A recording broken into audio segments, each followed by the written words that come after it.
Nueva emisión de On The Record con un invitado que hace rato que tenemos ganas que esté, que es Felipe Piña. ¿Qué tal, Felipe? ¿Cómo andamos? ¿Todo bien? Muy bien, muy bien. Evaluando si le cambiamos el nombre a esto o no, porque el otro día me confundí con el nombre del newsletter. Vos lo viste, ¿no? Pero bueno, Dios proveerá. Felipe, gracias por estar. Primero, y va a setear toda la conversación lo que te voy a preguntar, que es inevitable preguntarlo, es si podemos separar pasado de presente o si inevitablemente estamos en una repetición histórica en loop en la que cada vez que hablemos de algo del pasado va a tener una evocación actual y viceversa. No, creo que sí, que hay un loop, cada etapa es distinta a la anterior, pero hay elementos que se repiten peligrosamente, ¿no? Yo no soy físico, pero la física a iguales causas, iguales consecuencias, ¿no?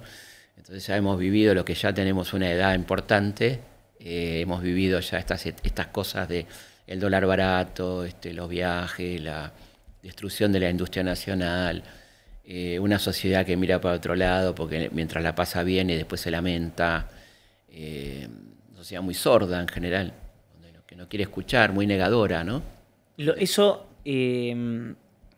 ¿cómo marida con la idea de, que también seguramente se debe haber dicho esto alguna vez, X cosa, en general partidos políticos, está en la peor crisis de su historia, ¿no? Hoy podríamos decir eso. El peronismo. Claro.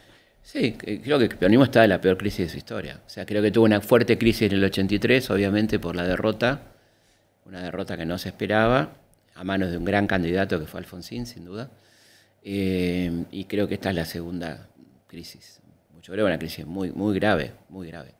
De representatividad, de contenido, de figuras, de alianzas. ¿Qué diferencia? Es muy profunda la crisis del peronismo, ¿eh? Eso, a eso voy. Sí. Quiero hacer doble clic ahí. Sí.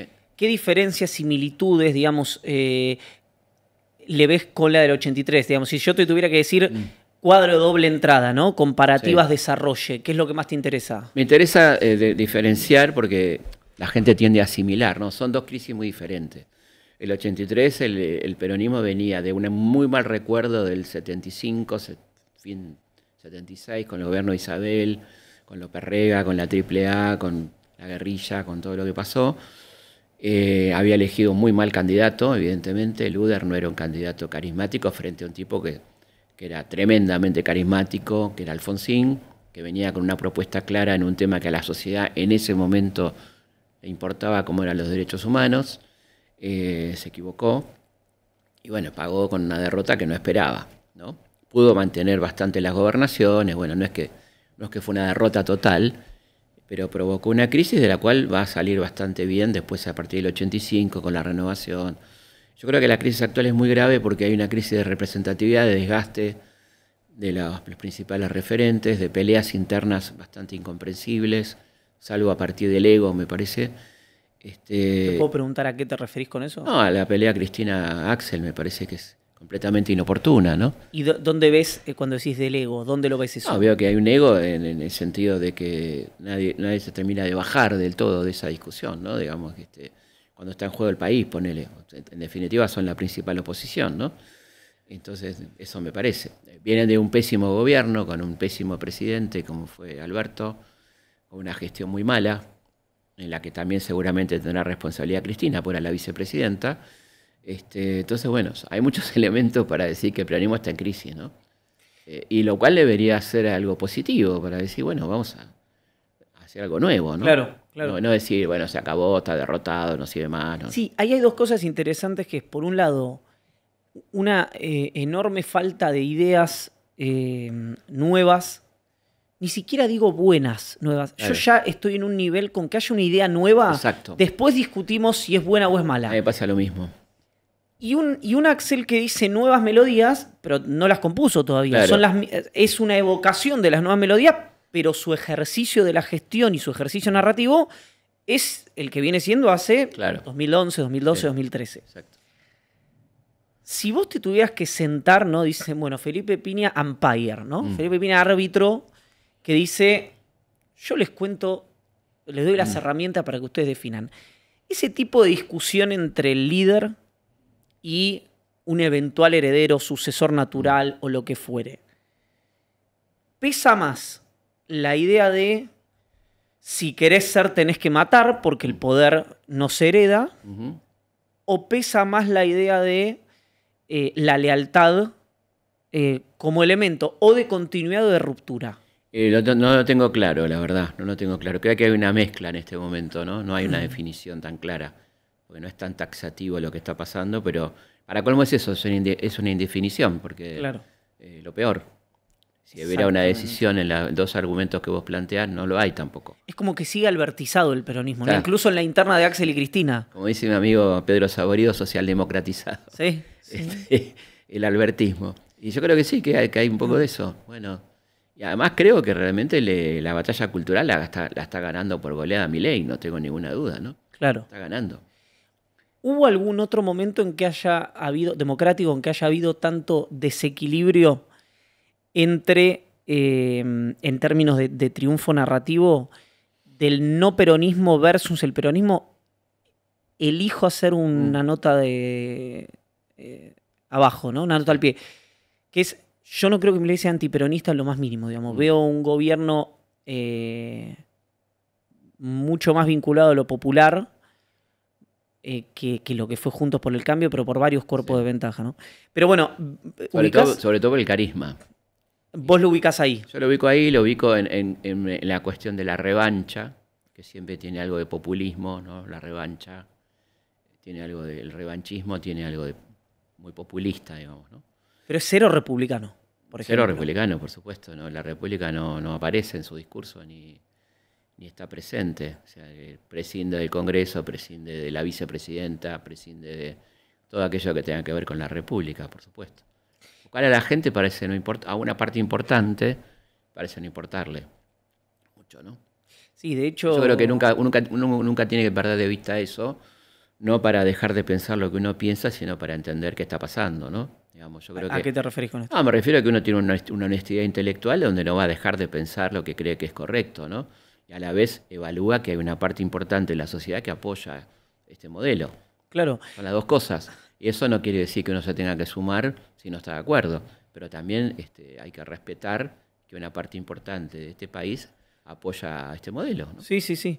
Y ¿le ves similitudes, volviendo a esto del loop, de la historia, con algún proceso histórico de una manera muy Creo marcada? que se parece mucho a la dictadura, digamos. Más que a los 90. Más que a los 90. A ver. En los 90 había un gran político en el poder, que era Carlos Menem, un gran político, porque por supuesto no tengo la más mínima coincidencia, pero era un tipo muy político, que manejaba muy bien todo, ¿no? Manejaba a los gobernadores, tenía en cuenta los niveles de ingreso de la gente, no comía vidrio, hacía lo que le pedían que haga, pero a la vez consensuaba, ¿no? A diferencia de alguien que viene básicamente a hacer algo, yo creo que en un tiempo corto, ¿no? Con la posibilidad de quedarse, por supuesto, pero él sabe que tiene que hacer todo muy rápido. Y lo está haciendo muy rápido, ¿no? ¿Por qué decís que sabe que tiene que hacerlo? Sí, porque muy creo rápido? que el viento de cola que tiene no sé cuánto le va a durar. Entonces el tipo está haciendo las barbaridades más grandes rápidamente, ¿no? O sea, llegamos a un momento en este país donde está en riesgo el Garraham y la gente a nadie le pasa nada, salvo los involucrados directos, ¿no? Que somos todos, porque en definitiva tu pibe se puede enfermar y vas a tener que ir al Garraham, ¿dónde vas a ir? Exacto. Y no a nadie le pasa nada, ¿no? ¿Cuánto crees? Digo, es increíble, perdón, Sí. porque No, me parece un tema muy ejemplificador, ¿no? Que estén estrictamente los involucrados, es decir, los trabajadores del Garraham están cuidando al Garraham, no la población argentina que alguna vez recurrió, que va a tener que recurrir, ¿no? A un hospital de referencia latinoamericana. Sí, Como, sí. como Bueno, yo hace poco, no tampoco, hace unos meses dije que lo que ocurría con el Garraham era un límite, porque estamos hablando de chicos, y que eso le permitía a la sociedad tomar otras medidas de acción directa, que a mi juicio eran más en el orden de la protesta, más en orden de la movilización permanente. Y Guillermo Moreno dijo que en función de eso yo había dicho era muy peligroso porque yo estaba llamando a la lucha armada. Bueno, está bien. No, Hablemos en serio, ¿no? no estaba llamando a la lucha armada. No, lo que creo que a vos te pasa, me pasa que nos cansamos de equivocarnos, ¿no? Sí. O sea, llega un momento que te cansás de equivocarte, decís, bueno, la sociedad va a reaccionar. Pero no estoy hablando para nada de luchar más, estoy hablando de defender pacíficamente lo que te corresponde. Exacto. A mí no, lo que menos quiero es que esto explote, porque los que van a morir son siempre los mismos. Sí. El país se va a hacer pelota. No estoy soñando con ningún 2001, porque ya sé lo que yo lo viví. Sí, sí. Sé lo que pasa. No estoy pensando en gente que diga, bueno, esto lo cuido, porque es mi patrimonio, ¿no? Pero déjame ir a eso. Sí, Hay una cosa que ocurre en... No sé, quiero aclarar algo, no sé cuál es la solución a eso. Identifico un problema, desconozco la solución. Que ocurrió mucho con el tema agenda judicial de Cristina. sí.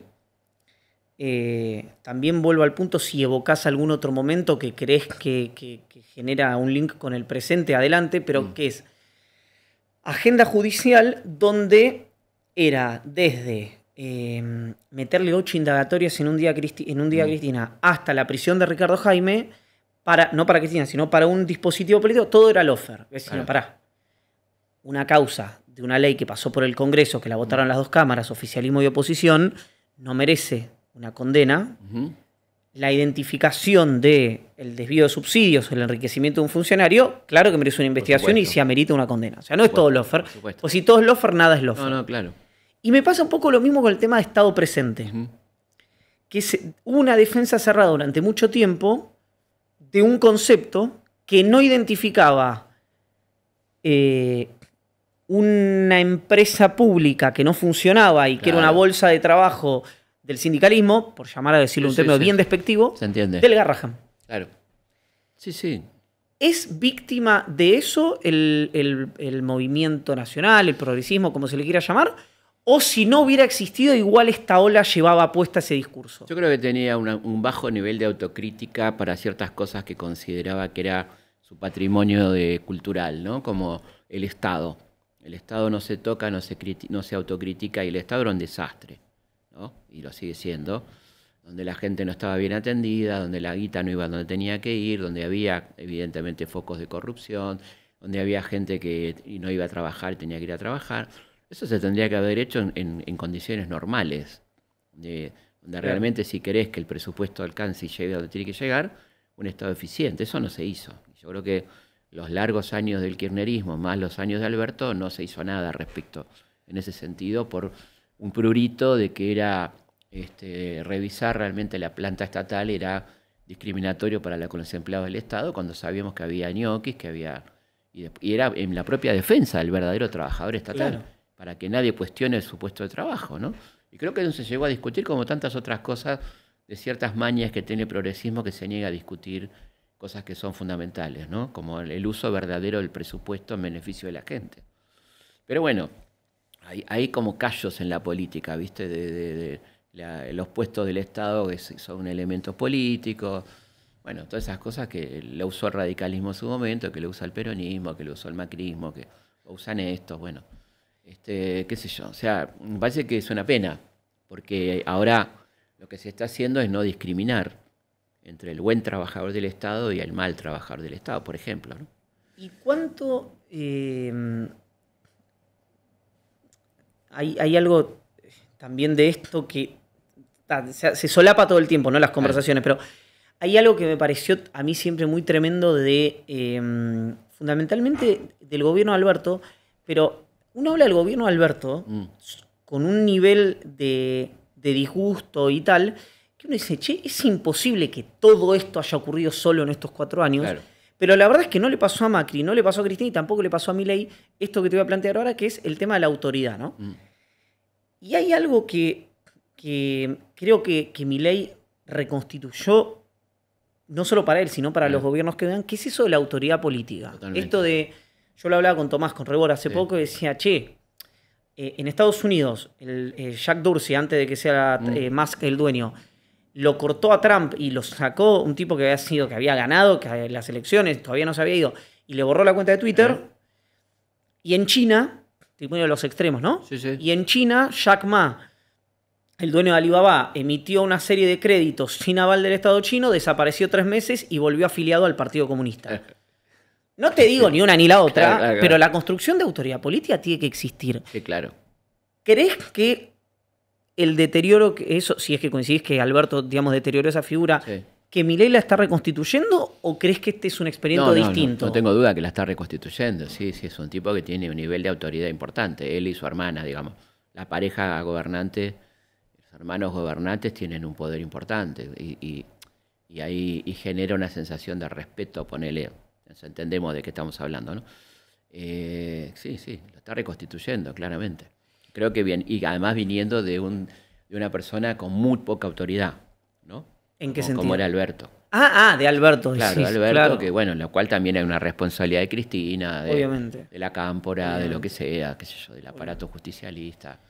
Sí, yo creo que la experiencia de Alberto tiene como dos momentos. Yo creo que el tipo hizo lo que pudo en la pandemia, que hizo cosas que estuvieron muy bien, que sería muy injusto como historiador en no reconocer, ¿no? Que la gente no se quedara sin laburo, bancar a algunas empresas, me parece excesivamente, ¿no?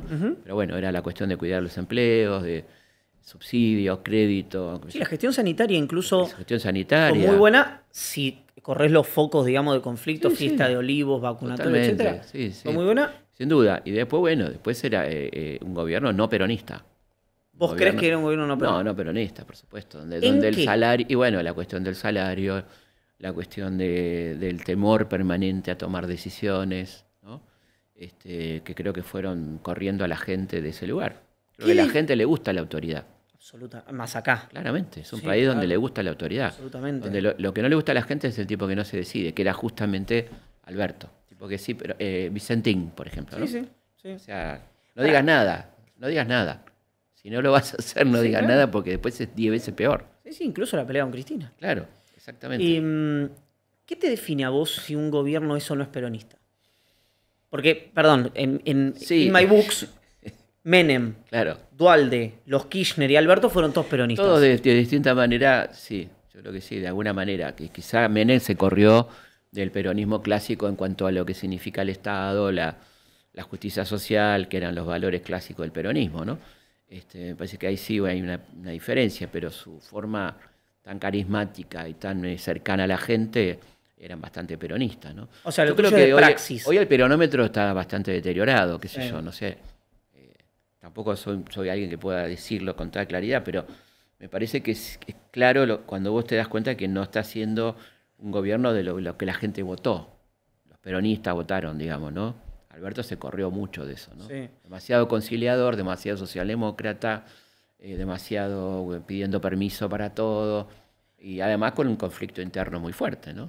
Ahora hay una discusión siempre que se dio en el último gobierno que es sobre la cuestión del déficit, los programas de ajuste, no programas de ajuste. Ahí no sé si te lo voy a mandar ahora, a ver si llegamos a... Felipe lo debe conocer y hasta tal vez sea de su archivo personal, pero ahora te lo voy a mandar. Un video de Perón hablando sobre la industria nacional, por ejemplo, Sí. En el 55 de los costos. Ahora, si lo tenés es el famoso Congreso de la Productividad. Exactamente. Bueno, donde Perón se hace una especie de autocrítica dentro de un contexto muy especial que era las dos crisis que tuvo Argentina por la sequía y ese modelo redistribucionista que tenía de alguna manera sacarle plata al campo para aplicar en la industria estaba en crisis, porque el campo había tenido dos fuertes sequías, había un boicot de Estados Unidos para con nuestros productos. Entonces Perón replantea un poco también el rol del Estado ahí. Y de hecho comienza a tener vínculos fuertes con Estados Unidos. Bueno, quiero hacer un alto ahí Dale, hasta que esté el video, no hay apuro. Sí, sale. Que es, también hubo un plan de ajuste ortodoxo. Sí. Y pareció que el kirchnerismo, digamos, si uno lo tiene que identificar muy bruscamente, Kirchner, ahora vamos para atrás, ¿no? Pero digo, nos quedamos muy en los últimos 20 años, pero Kirchner con la idea de los superávit gemelos y Cristina o post-muerte de Kirchner, donde la economía hizo de repente anclaje en la distribución y no en el crecimiento, y donde el déficit fiscal pasó a ser medio un mito para algunos economistas, etcétera, etcétera, etcétera. Y uno no diría que los gobiernos de Néstor y Cristina no fueron peronistas, ya fueron gobiernos peronistas. Sí, claramente. Ahora, ¿por qué hay todo el tiempo, si es que lo ves, una idea de este no es peronista, Macri en realidad no es liberal, estos en realidad no son libertarios? Por eso te digo que el peronómetro es un elemento que funciona bastante mal. Funciona bastante mal porque, bueno, cada uno siente la posibilidad de juzgar al otro como peronista o no peronista, ¿no?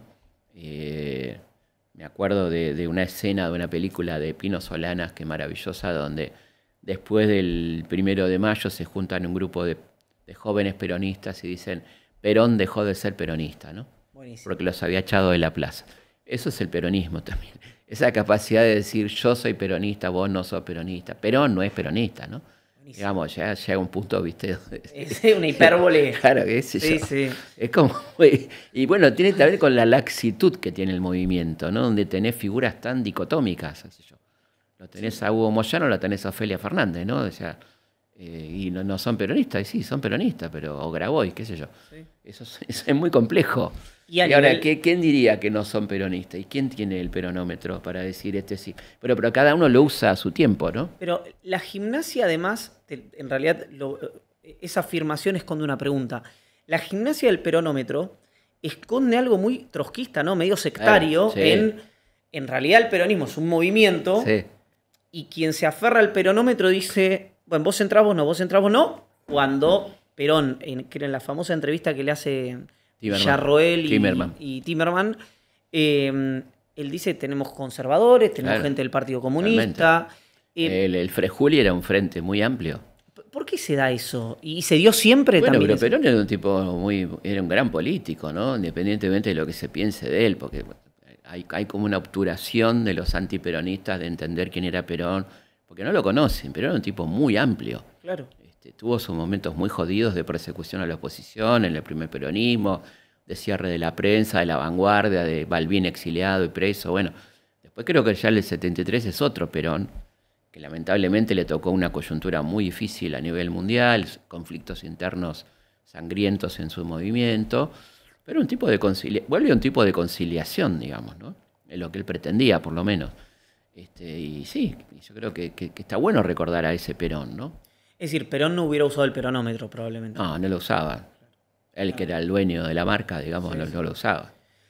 Bueno, y aparte era un tipo de gran humor, ¿no? Con el sentido del humor, cuando decía: en Argentina son todos peronistas, están los antiperonistas y están los peronistas. Todos son peronistas. Sí. Tienen la partícula peronista. Y bueno, el tipo manejó la política argentina durante ¿cuánto tiempo, no? No estando acá. Es un fenómeno muy interesante, ¿no? Sí. ¿Por qué pasó que un partido que estuvo proscripto 18 años aparece para la narrativa mainstream, oficial, etcétera, como el partido autoritario, como el partido? Sí, es increíble. Además de algo muy interesante ahí, que en cierto discurso antiperonista o del poder, siempre se asocia al peronista con la dádiva, ¿no? La gente es peronista por el choripán, por el pan dulce, por la sidra. Bueno, durante 18 años... El peronismo no solo que no le dio pan dulce, sino que le dio cárcel, tortura, picana, exilio, y la gente siguió siendo peronista. ¿Cómo lo explicás? O sea, aquel que es tan simplista, que supone que una lealtad política tiene que ver solamente con una dádiva, esos 18 años lo descolocan. No está narrado así, pero es así. Sí. La gente seguía siendo peronista y cuando, de hecho, está como arrasa a Perón en las elecciones, ¿no? O sea, que es más complejo el fenómeno de que la gente era peronista porque le daban el pan dulce y la sidra, ¿viste? ¿Qué le dieron en los 18 años que Perón no estuvo? Nada, todo lo contrario, ¿no? ¿Y dónde crees que está el germen de el partido que le bombardearon la plaza, que lo proscribieron, que le metieron presa o mataron o desaparecieron gente de la dictadura, que, sin ir más lejos, no lo pongo, si querés, en la misma dimensión, pero sí en la misma línea histórica, una persecución en democracia, que fue el periodo 2015-2019, que ese partido...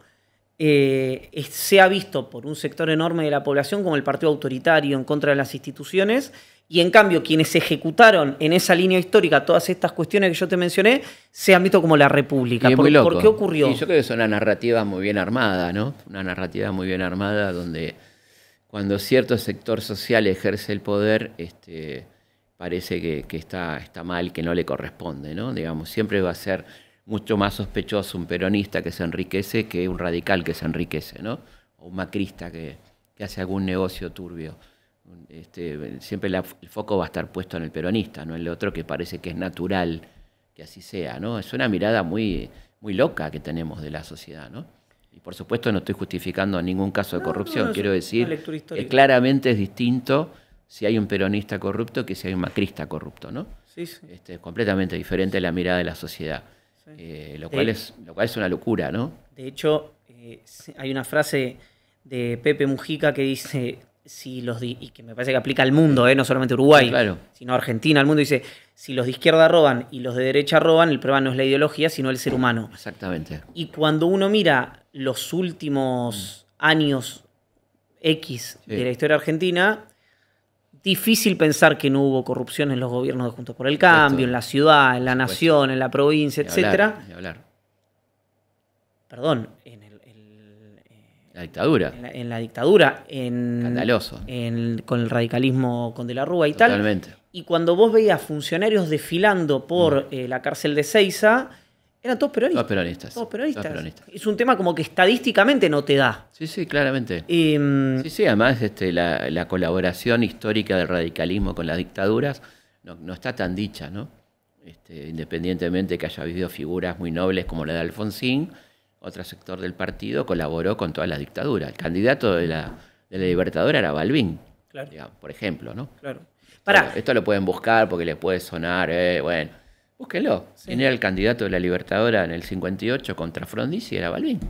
Déjame preguntarte algo que creo que en esto podemos tener una mirada distinta del presente, no me atrevería a tener una mirada distinta como del pasado, pero yo veo, tengo una mirada mucho más contemplativa de este gobierno, muchísimo más contemplativa de la que tenía el gobierno de Macri. Entre otras cosas, por una lectura que me parece que tiene una construcción de identidad popular deliberada, que no sé si la conseguirán o no, pero está la intención, y lo veía en el acto que hicieron en Parque Lezama, el último o el anteúltimo, no me acuerdo, que tenían sus propios gordos del mortero, por decir una figura que quien consume con un lanzallamas. Exactamente, con el...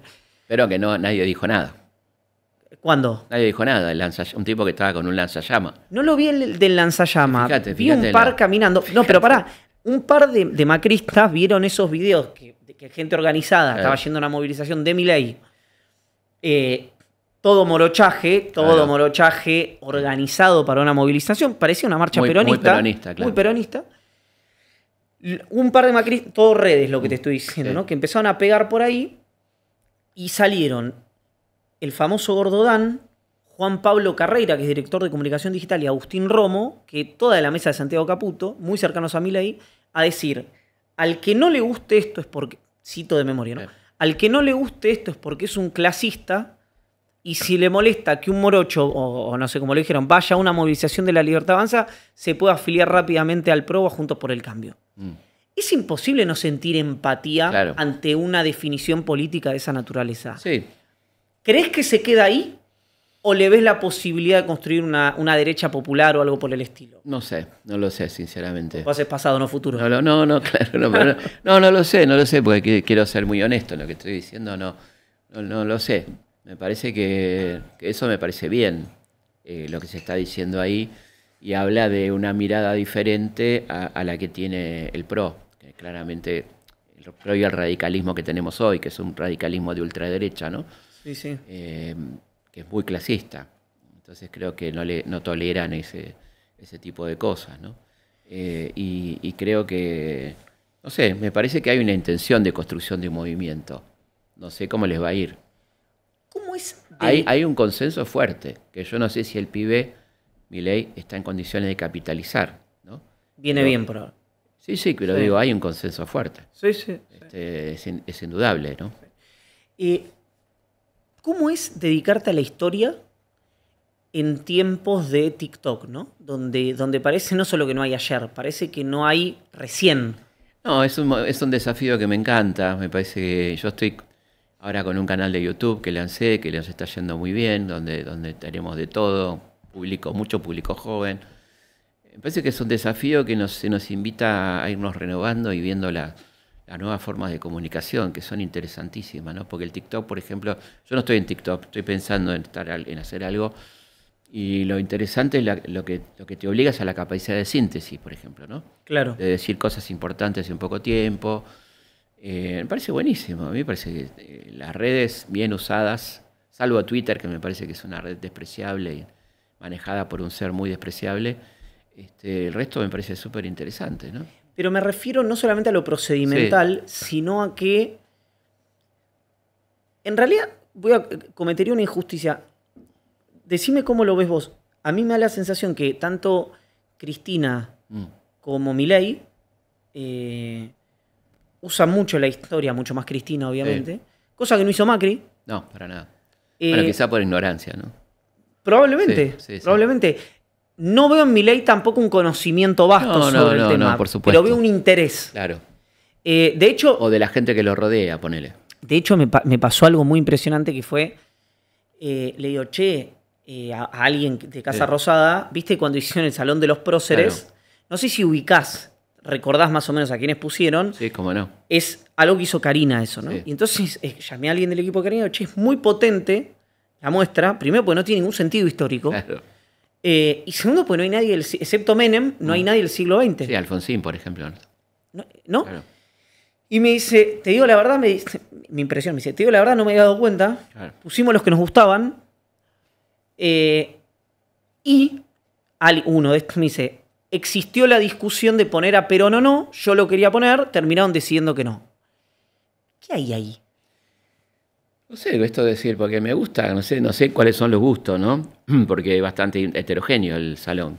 ¿Te acordás algunos? Sí, me acuerdo de Roca, ¿no? Estaba Roca, estaba Menem, estaba, me acuerdo si Pellegrini. Pellegrini me suena que estaba. Alberdi, creo, ¿no? Seguro. Sí, Sarmiento. Sí, medio dicotómico y de gente que no estaría muy de acuerdo con lo que ellos están haciendo, ¿no? Alberdi, por ejemplo, ¿no? ¿Por qué? Y Alberdi es un tipo que habla mucho del liberalismo y a la vez habla de la presencia del Estado, de los roles irrenunciables que tiene el Estado, como también hablaba Adam Smith, el padre del liberalismo, decía, está bien el libre juego de las fuerzas productivas, dejar hacer a la empresa privada, pero un Estado presente, un Estado que tenga salud, educación y seguridad, ¿no? Si no, ¿para qué pagamos impuestos?, decía el tipo, ¿no? Esas son cosas que tienen que estar, y vos fíjate que los países capitalistas son elementos que no están en discusión. La inversión en salud, en ciencia y técnica, en seguridad, no se discute. Sí. Entonces creo que ahí está el punto donde entran en contradicción con ese pasado que ellos supuestamente reivindican. O ponerle Sarmiento al CCK, cuando Sarmiento fue un gran defensor de la educación pública, ¿no? Y ellos no lo son. Ese tipo de cosas, digo, ¿no? Y ahí que hay, es todo presente eso. Sí, entonces. Creo que presente, también un poco de provocación. Hay mucho marketing en este gobierno que me parece que lo manejan muy bien y hay mucho de provocación. ¿Qué es lo que más va a irritar a la oposición? Sacar el Salón de las Mujeres, lo sacamos. ¿Qué es lo que más va a irritar? Reivindicar a la dictadura casi sin tapujos. Y probar también, ¿no? Yo creo que son muy inteligentes en hasta dónde la sociedad no reacciona. Y le viene yendo muy bien. Sí. En todo. Sí, sí. ¿No? Saca el Salón de las Mujeres, nadie dice nada. Sacan a Alfonsín, a Alicia Amor de Justo, qué sé yo, nadie dice nada. Y así van avanzando los tipos, ¿no? Hay como una... muy inteligente de hasta dónde da la cosa, ¿no? Creo que lo hacen muy bien. ¿Hubo algún otro gobierno que recuerdes no peronista? Incluso peronista, si querés, también, pero... sin ir a lo obvio, o yendo a lo obvio, que tuviera tanto desprecio por el radicalismo como tiene Milei, que aparte lo explicita de una manera eso increíblemente es una de las cosas que más me llama la atención, y la respuesta al radicalismo es la que más me llama la atención.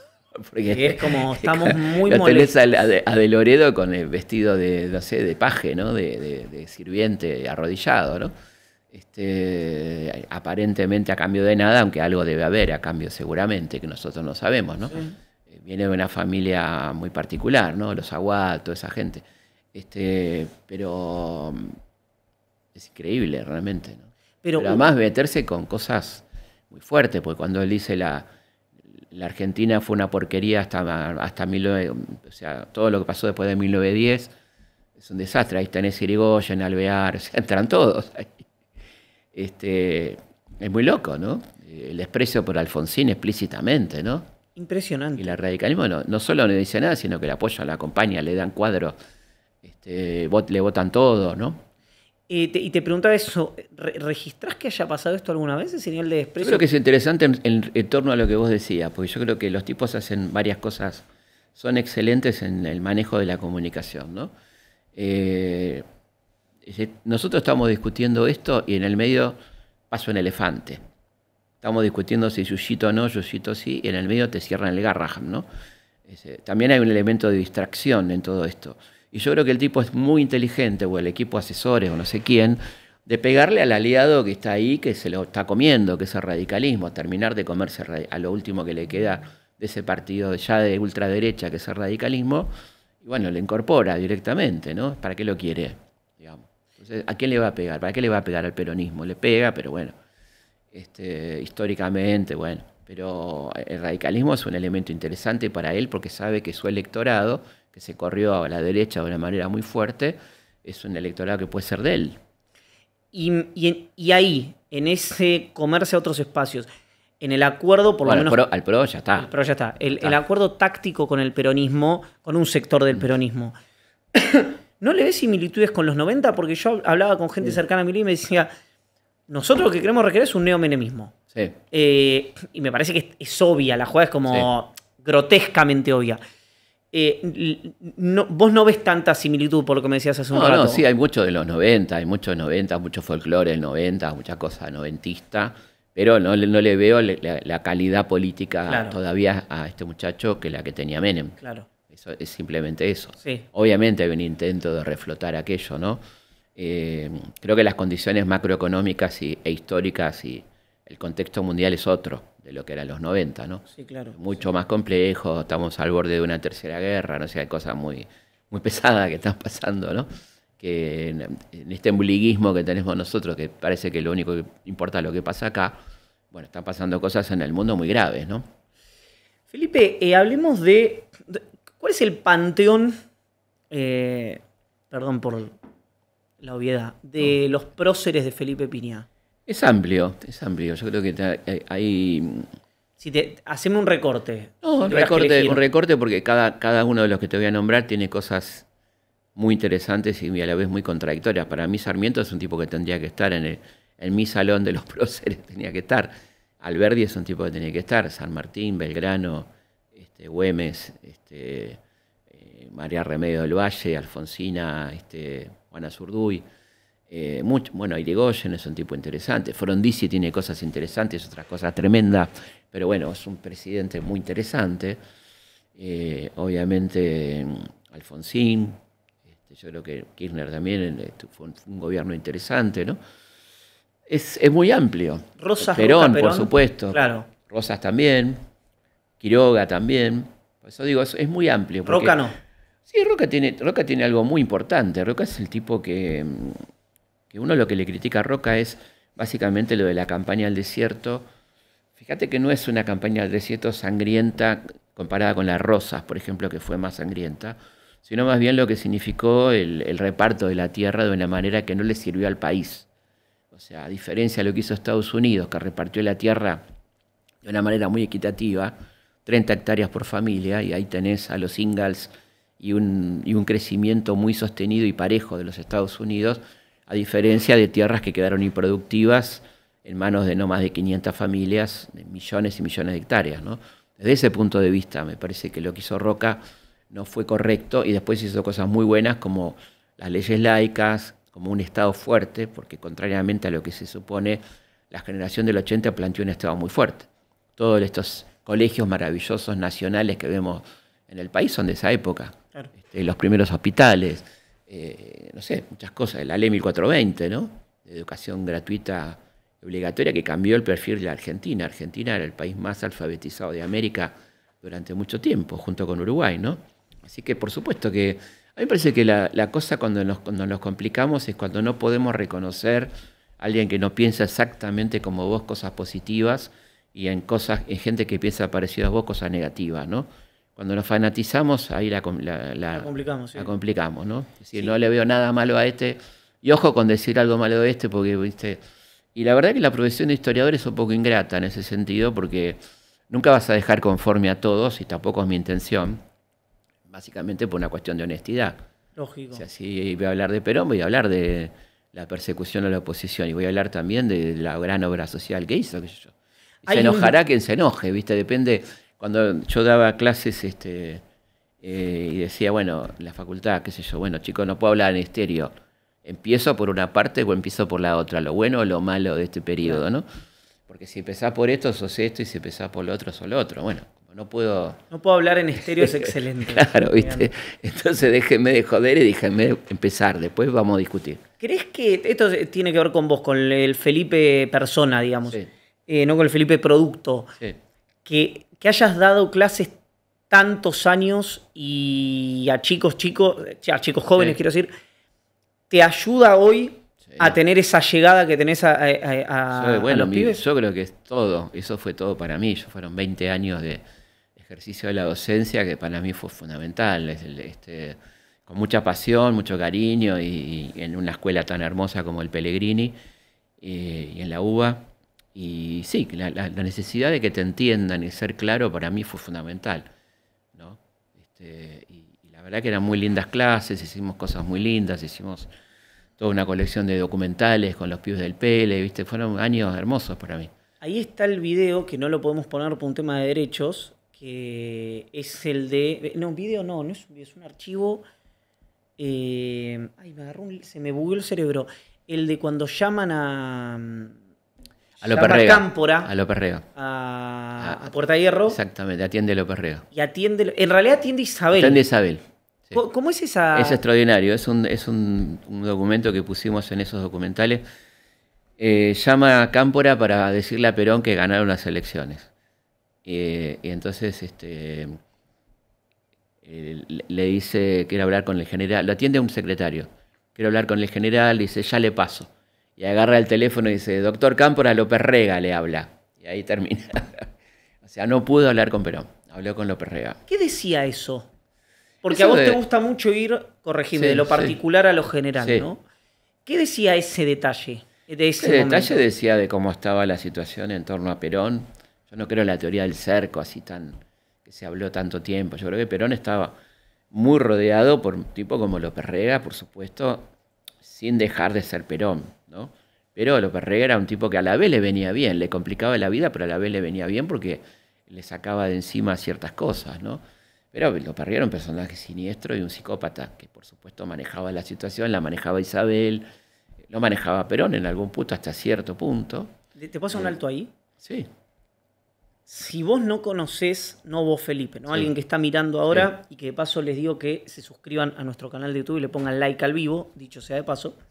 Si vos no conocés la dimensión del poder Sí. y también la soledad del poder, o por lo menos, además de conocer presidentes en ejercicio, expresidentes, Claro. lo que te cuentan, es difícil dimensionar que un tipo del calibre histórico de Perón pudiera ser manejado por un tipo del Sí. calibre histórico de López Rega. Mm. ¿Qué me decís si tengo que más doble clic ahí? Y te digo que Perón estaba mal físicamente ya. El médico le había dicho, el doctor Flores Tascón, su médico personal, le dijo, si usted vuelve a la Argentina le queda un año, si se queda en España le quedan 10. Y el viejo decidió volver. Él tenía muchos problemas de salud, era un gran fumador, problemas de tabaquismo, problemas cardíacos. Y vuelve, y él ya venía con un problema de cansancio, de lo que le dice a Pino Solana, ¿no? Ustedes son demasiado jóvenes, yo soy demasiado viejo. Y este tipo le solucionaba todo, qué sé yo, ¿no? Las cosas cotidianas, atender gente, o sea, y era mucho para él, ¿no? Y en cierta forma, el conflicto que tiene con la izquierda lo decide apoyarse en este tipo, ¿no? En algún punto. Yo creo que el error grave que comete Montoneros o la izquierda peronista de enfrentarse a Perón, lo vuelca a Perón, algo que probablemente ya pensaba, pero lo termina de volcar hacia ese sector del peronismo, ¿no? ¿Leíste Conocer a Perón? Sí, muy buen libro, muy buen libro. Es impactante como un protagonista, Sí, te digo con la sensación que me quedé, sí, muestra un tipo muy pobre de espíritu y líneas generales en Cámpora, total. muestra un cuadro político y humano impresionante en Rucci, Sí, total. un error tras otro en la cuestión táctica y estratégica de Montoneros, Sí. y un Perón que jugaba a otra cosa fuerte. Sí. ¿Es eso para Sí, vos, sí, digamos, sí, sí. tenés la Y- misma interpretación sí, y el- respeta el espíritu? Y yo creo que el viejo, yo creo que algo trasunta el libro, que está muy bien, el libro de Valmedina. El viejo se enoja, ¿no? Dice, loco, no me entienden. O sea, fíjate lo que está pasando alrededor. Él asume a 10 días del golpe en Chile, ¿no? Estaba solo. La única democracia del Cono Sur era la Argentina, en un contexto muy difícil a nivel mundial. Y bueno, antes de asumir, le toman el comando de Sanidad al ERP y le matan a Rucci, ¿no? O sea, es una locura. La tercera presidencia. Entonces, el enojo del viejo es completamente entendible. Eso no justifica nada de lo que pasó, la AAA, nada. Pero digo, No, está claro. el viejo estaba muy caliente, ¿no? Y Muy con caliente. razón. Y con razón. Con razón. Y quiero que, en vez de frenar, hay una suba de la apuesta después, ¿no? Después pasaron cosas tremendas, ¿no? El golpe en Córdoba, el Lamarrazo, bueno. Pero también tenés en enero la toma del cuartel de Azul, que ellos son muchas cosas delirantes, ¿no? Que pasaron en ese momento, de la instalación de un foco guerrillero en Tucumán, ¿no? Claro. Es muy loco todo eso, que de alguna manera, por el horror de la dictadura, se minimiza, ¿viste? Es como que, siempre digo que la dictadura no empezó el 24 de marzo, ¿no? O sea, no se puede entender. ¿Qué quieres decir con eso? Quiero decir que si vos pasás por alto el periodo 73-76, no entendés nada de por qué vino lo que vino, ni con ningún ánimo justificador, sino con un ánimo explicativo de que cómo estaba esa sociedad que se puso contenta el 24 de marzo, ¿no? Claro, hay algo ahí que generó, me acuerdo que generó una enorme controversia el libro Los años 70 de la gente común de Carasay. Sí. ¿Carasay? Estoy diciendo No me bien. acuerdo del nombre del autor. Sebastián pero Carasay, sí. creo que no te... Y había algo, no importa la obra en sí, pero conceptualmente, Es bueno el libro. no boludemos, acá puede haber una reivindicación histórica, o mejor dicho, una Claro. condena histórica justa Sí. a lo que fue la dictadura, Por supuesto. pero ojo que tenía... Pero no dejemos de hablar de lo otro, Claro. por favor. Entonces, hay una muy mala lectura, muy tirada de los pelos, de que eso es hacer dos demonios. No es hacer dos demonios, es hablar históricamente, Claro, ¿no? Digamos, no hay comparación, ya sabemos lo que es una banda armada de lo que es el Estado, yo creo que debería quedar claro eso, ¿no? Ahora, no podemos dejar de hablar de eso, me parece que es una locura no hablar de eso. Y de alguna manera se entiende los comportamientos sociales de una sociedad que estaba harta de todo eso y que dijo, bueno, ahora viene la paz, viene la tranquilidad, qué sé yo, que por supuesto se recontra equivocó, pero bueno. sí. Si no, no se entiende el consenso de este tipo, Videla, ¿no? Sí. Que tuvo un consenso muy importante.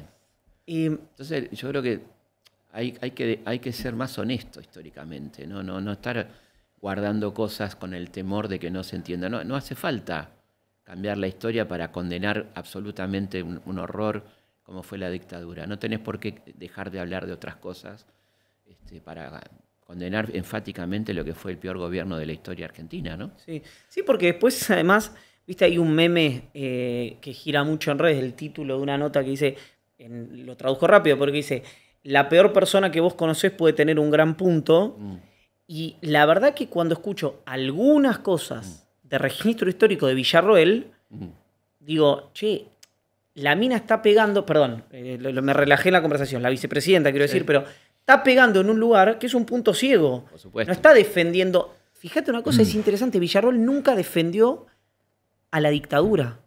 Nunca dijo. Es por supuesto, Sí. es un proceso muy inteligente de justificación. Pero se ha tomado la cautela de no defender ni el golpe, ni las torturas, ni las desapariciones, hasta donde yo la escuché, ¿no? Bueno, defiende a los represores, ¿no? Defiende, por eso, lo que defiende ahora y lo que militó históricamente fue el tratamiento de la justicia a los militares condenados por delito de lesa. Sí. Que en algún punto defender el accionar. Bueno, yo creo que ella existe también en parte por la debilidad del discurso progresista en ese punto. A eso iba. Que se ha negado a hablar de cosas que tendría que haber hablado, ¿no? A eso iba. Y una especie de acrítica a cosas tremendas que pasaron de parte de la guerrilla, que cometió espantosos errores, ¿no? Sí. Y otra cosa, no tiene que ver con esto, pero me acordé en la idea de la foto de Menem con Rojas, del indulto, etcétera, un tipo que estuvo preso en la dictadura. Sí, en el lugar horrible, Las Lomitas. En Las Lomitas. Sí. ¿Se conoce o se habla poco de que Menem estuvo preso? Muy poco. Además, el tipo, más allá del horror del indulto, que es imperdonable, empezaron las políticas de resarcimiento económico a los desaparecidos durante el gobierno de Menem. Militar. Exactamente. Sí. O sea, por eso digo, es difícil para uno, pero hay que hacerlo. O sea, hay que tomarse la tarea de decir, ojo que pasó esto, pero también pasó esto. Claro. ¿No?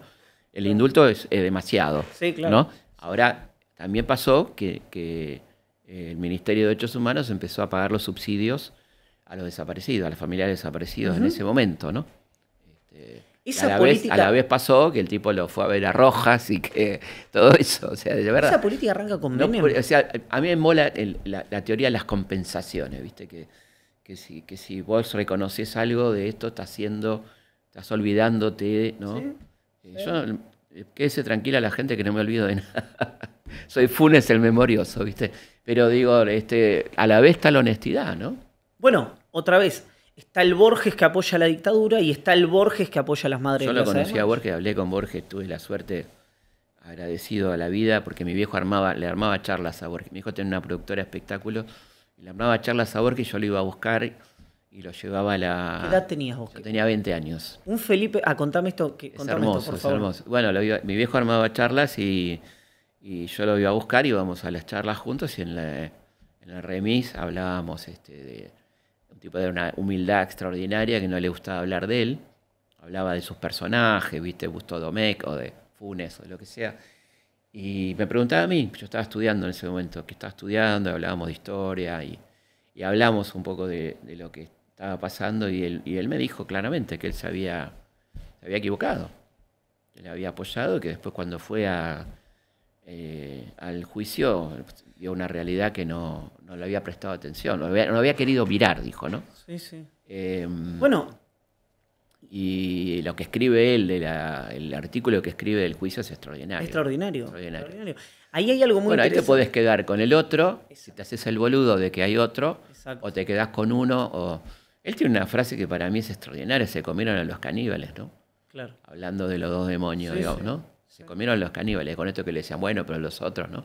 Y él dijo, es la síntesis perfecta, ¿no? Me van surgiendo cosas, quiero ir despejando X. Sí. En esta, y haciéndolo medio desordenado, en esta conversación que habíamos tenido respecto a que parece que si hablas de los costos de la industria o de déficit fiscal, sos un liberal o un ortodoxo, y a la vez que Perón nos separaba en la puerta del peronismo para decir vos podés entrar y vos no. ¿Podemos poner el video del que hablábamos hace un ratito? Dale, a ver, veámoslo. Arriba si lo puedes poner. Tales que va a ser una industria, pero demasiado cara para poderla ahí está. mantener. Ahora sí, dale nomás. Ya en este momento, la industria argentina es una industria de costos antieconómicos para la nación. La sostenemos porque es necesario sostenerla, pero no porque económicamente se sostenga a sí misma. Esto nos va llevando, conjuntamente con los altos costos de la producción, nos va llevando a una acumulación de déficits que se traducen en acumulaciones de deudas, que es necesario resolver por algún camino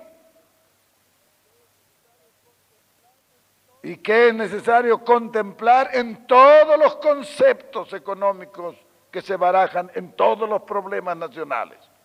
El del petróleo quizás sea, como digo, el más grave. Bueno, ese es el Congreso de la Productividad del 55. Yo lo pongo en mi libro sobre peronismo, que parece un elemento central. Y él advierte algo fundamental, que es el petróleo, que va a ser el cuello de botella de la economía argentina en los próximos años. Él decía en ese discurso, que es muy amplio, si nosotros aumentamos el nivel de consumo, necesitamos más petróleo. Si necesitamos más petróleo y no nos autoabastecemos, necesitamos importar. Tenemos un déficit. O sea, ¿qué hacemos?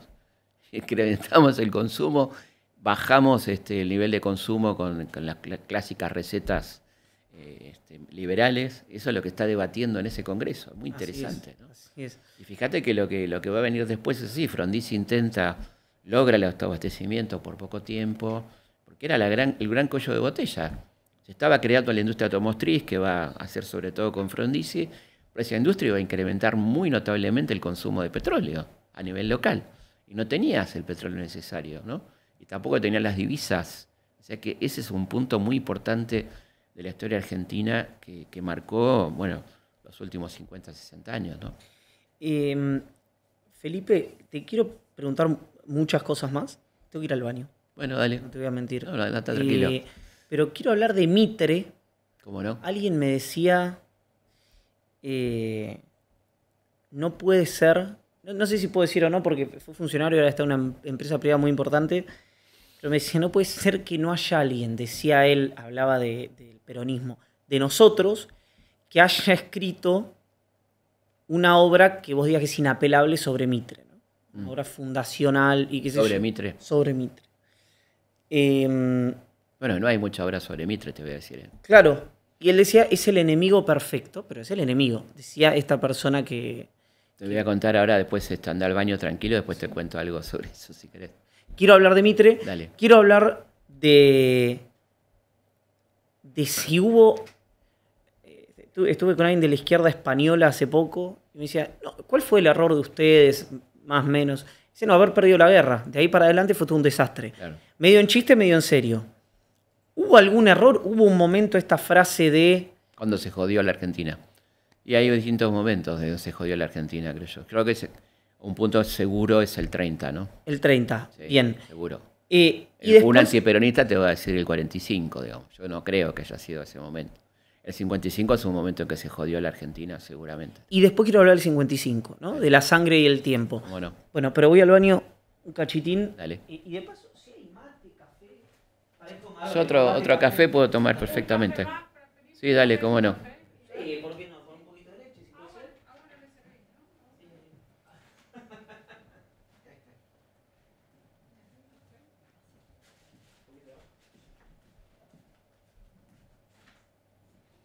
Buenísimo. ¿Está bien? ¿Vamos bien?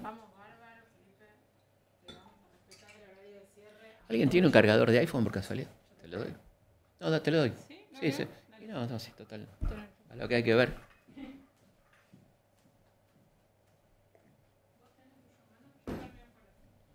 ¿Puede ser cortado? Dale. Sin azúcar.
Yo quiero un cortado, si puede ser, sí.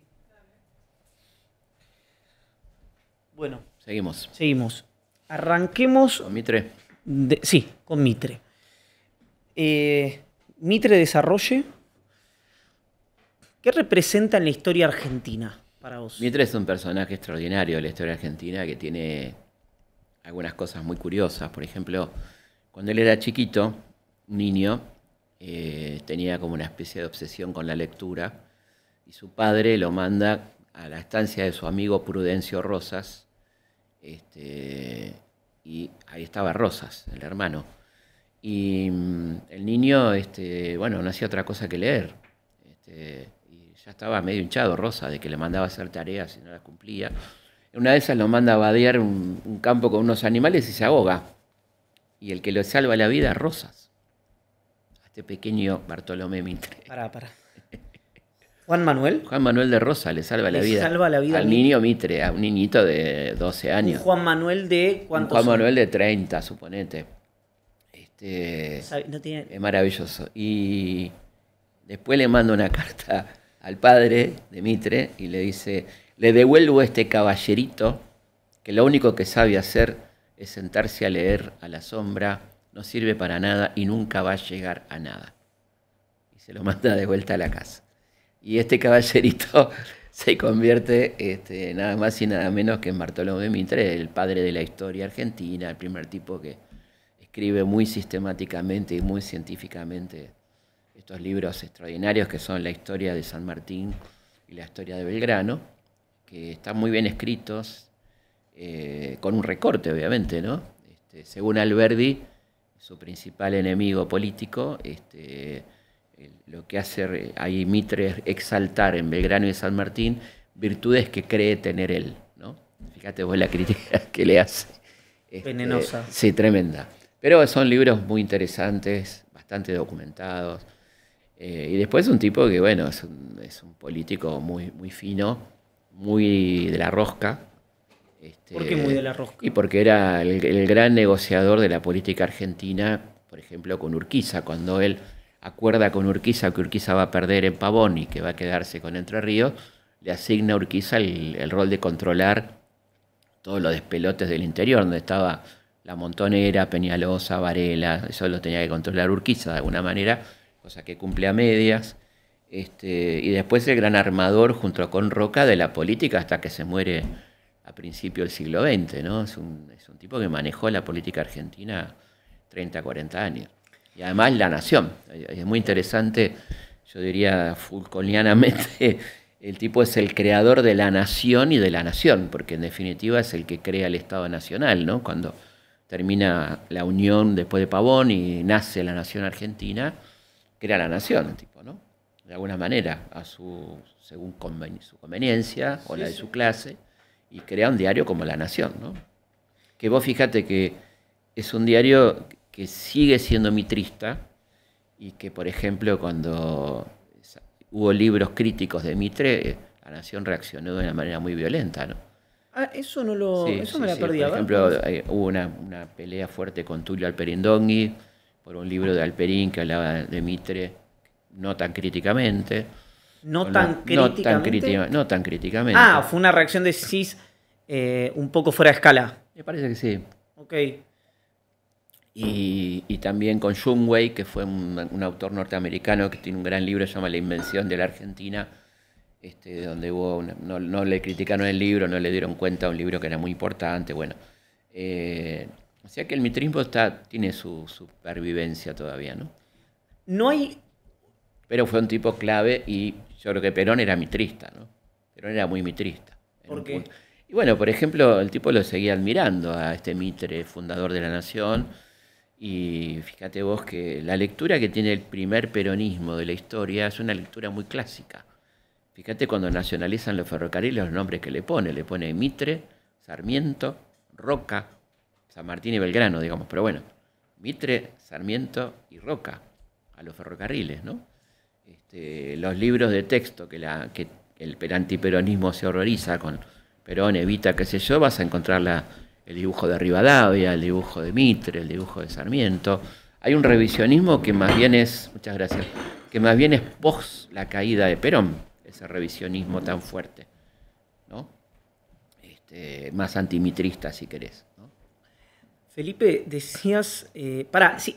¿cuáles son? Bueno, me decís, la Fundación de la Nación y la Fundación de la Nación, uno con L mayúscula, otro con L minúscula, pero de bueno, un ambas... intelectual del carajo, el tipo, carajo. O sea, un tipo que se peleaba con Mansilla, bueno, Mansilla era el cuñado, era el hijo del cuñado de Rosa, o sea, el hijo de la hermana de Rosa, Lucio Victorio Mansilla. Hay una anécdota muy divertida porque él lo jodía que no era un buen traductor y un día se cruzan Mansilla y Mitre y le dice, ¿en qué andas, general? Le dice Mansilla, y dice, aquí ando traduciendo al Dante.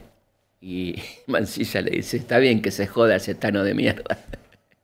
Pará, si vos tuvieras que...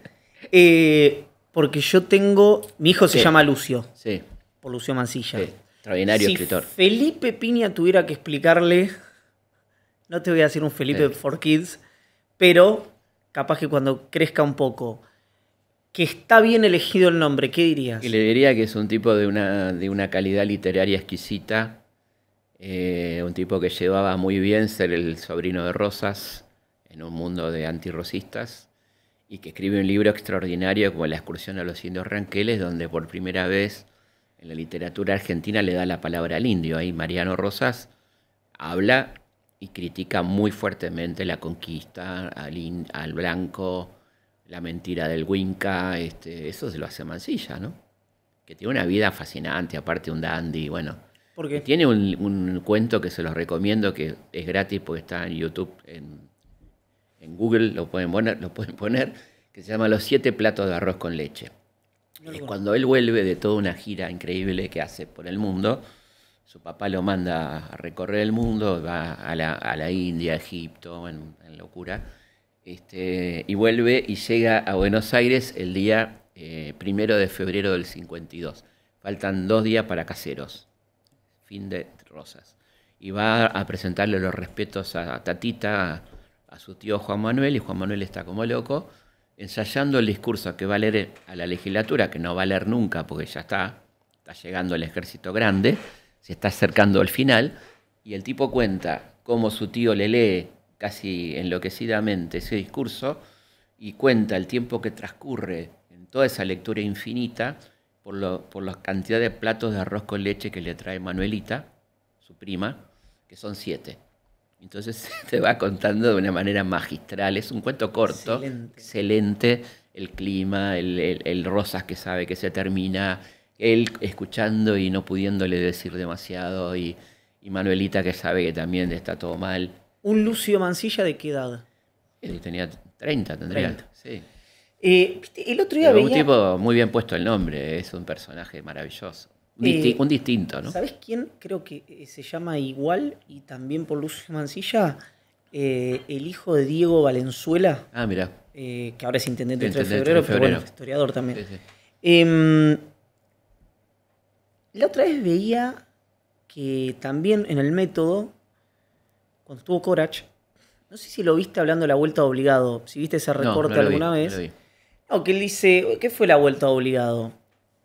Dice, en realidad no fue una protección a la Argentina, fue una protección de Buenos Aires contra las provincias.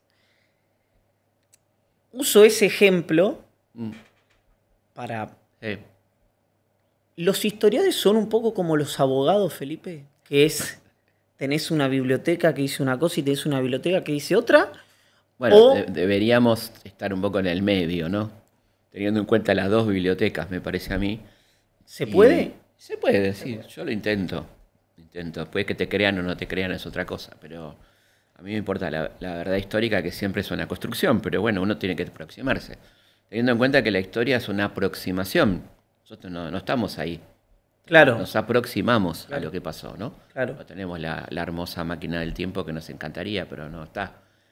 Yo creo que la vuelta obligado es más que eso. Es una burguesía terrateniente que tenía un líder extraordinario como extraordinario quiero decir distinto, Sí, sí. como Rosas, Fuera de lo normal. totalmente, que estaba dispuesta a ser una gran socia del imperialismo británico, pero no estaba dispuesta a entregar el Estado Nacional al Imperio Británico. Esto es muy claro, hay que tener conciencia de clase para eso, ¿no? Si el Estado es nuestro, no se toca. O sea, vamos a perder prerrogativas, bueno, van a empezar a poner impuestos, nos van a empezar... Eso, básicamente lo que se defendió ahí fue eso, más allá de que también se defendía la soberanía nacional, pero ahí estaba Santa Coloma, estaba Anchorena, estaba, bueno, los dueños de la Argentina, de hecho uno de los comandantes de la defensa es Santa Coloma, ¿no? ¿Qué tipos, hombres y mujeres, digo, pero... El padre de Mansilla era el jefe del ejército defensor, de obligado, Lucio N. ¿Qué tipos de la historia... Hace poco, me impresionó, hace poco fue el Círculo de Armas. Estaban todos, Interesante, ¿no? ¿no? En el Panteón. Interesantísimo, es Sí. un Un lindo lugar aparte. el lugar, Sí. entonces es impresionante, es hermoso. ¿Qué tipos de la historia que vos decís, che, estoy claramente en las antípodas, o bueno, digo, en la graduación estoy más en las antípodas, te parecen fascinantes? No, bueno, de esa generación son todos fascinantes, porque son gente... No, pero te escuchaba de la Madrid también en su... Sí, la Madrid, claro, la Madrid es un tipo que puedes estar claramente en otra vereda, pero es un tipo de un coraje extraordinario, ¿no? Quizá después de Paz, el mejor estratega que tuvieron los unitarios y el gran enemigo de Quiroga, y esa cosa dicotómica de la admiración por el enemigo, ¿no? Que tenían Ahora, entre los dos. Te voy a interrumpir, te voy a dejar la Madrid en la cajita Sí. de herramientas. Sí. Figuras históricas que estés, te hablé del círculo Sí. de armas, pero que estés en las antípodas, pero que te fascinen. Pero hace poco Roca es un tipo que fascina, por supuesto. vi en su cuenta de Instagram cómo Jorge Brito, estamos hablando del dueño de un banco, de Macro, sí. reivindicaba, pero con mucho énfasis, la figura de Güemes. Sí. ¿Qué dice de la Argentina eso? Si es que dice algo, o tal vez es simplemente decir, no, tiene negocios en Salta y se reduce a eso. Que no creo que se reduzca a eso, creo que tiene ese cruce. Bueno, Güemes es una persona absolutamente admirable, o sea, es un tipo que de la nada hizo todo, ¿no? Porque Buenos Aires no lo quería porque temía que aparezca un poder fuerte en Salta, como le había pasado con Artigas, y el tipo le combatía con las armas que le podía quitar al enemigo. Arma todo un dispositivo de guerrilla rural increíble, los infernales, que expulsa 9 invasiones españolas, sin nada, ¿no? Un tipo de una gran inteligencia, un hombre, un gran intelectual, por otra parte, un tipo que hace algo increíble que se llama el fuero gaucho. El tipo había estudiado leyes y veía que había un fuero eclesiástico, un fuero militar, y veía que a sus gauchos que iban a pelear por la patria les iniciaban causas por abandono de tareas, los terratenientes. Entonces se hace un fuero gaucho en defensa de esos gauchos, que es algo increíble, ¿no? Que el tipo se meta con lo jurídico también, ¿no? Así que una persona, yo escribí un libro sobre Güemes y su hermana Macacha, que era una genia, María Magdalena, hacía que me parece muy bien que Britos lo tenga como ídolo. Pero no es. Reformulo. ¿Es normal, digamos, que vos tenés un súper empresario nacional que reivindica una figura que uno diría a priori tiene más que ver con lo popular que con el establishment, Ojalá que ¿no? muchos lo hagan, qué sé yo, me parece muy bien, la verdad que no sabía esto de Pero Brito. tiene que ver, mi pregunta es si hay algo de la De historia contradictorio, decís argentina. vos. Claro, no quiero caer en la contradicción porque uno parece que entonces quiere como separar y yo voy hacia la No, yo idea creo que del mix. bienvenidos todos los que se enteren de la calidad de gente que hemos tenido en la historia y los admiren. Yo creo que muchos de estos empresarios lo saben. No digo que sea que no los quieran a la patria, pero quizás si estuvieran un poco más informados tendrían otra visión sobre la historia, ¿no? Y hubo que detectas rápido figuras del empresariado nacional que así como existieron, uno ve un deterioro en general en la Argentina, los periodistas, Sí. digamos, no estamos exentos, yo siempre digo, parece que uno habla de terceros, no, voy a arrancar hablando de mí.